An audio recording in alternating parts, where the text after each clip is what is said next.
Hello दोस्तों, नमस्ते। मैं हूँ शीला शर्मा। आज एक देवी गीत गाने जा रही हूँ। से लाइक करना, शेयर करना, सब्सक्राइब करना, कमेंट भी करना। पसंद आए तो शेरवा पे होई के सवार मैया, शेरवा पे होई के सवार मैया, मोहरी नगरी में आवा एक बार मैया। शेरवा पे होई के सवार मैया, मोहरी नगरी में आवा एक बार मैया।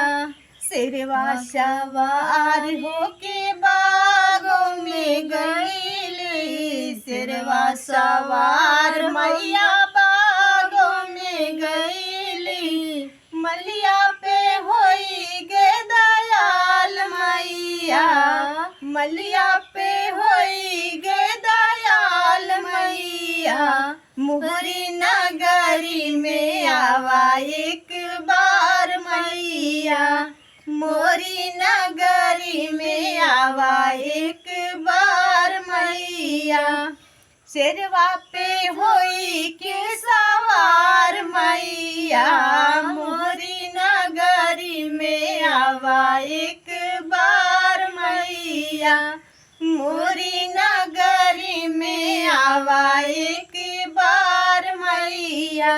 शेरवा सवार होके कुआं पे गईली, शेरवा सवार मैया कुआं पे गईली। कहरा पे होई गे दयाल मैया, कहरा पे होई गे दयाल मैया, मोहरी नगरी में आवा एक बार मैया, मोरी नगरी में आवा एक बार मैया। शेरवा पे होई के सवार मैया, मोरी नगरी में आवा एक बार मैया।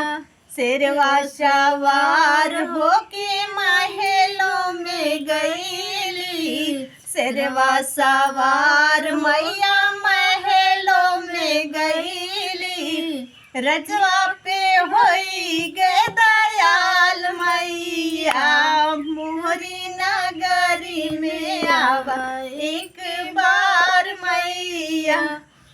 रजवा पे होई गे दयाल मैया, मोरी नगरी में आवा एक बार मैया। शेरवा पे होई के सवार मैया, मोहरी नगरी में आवा एक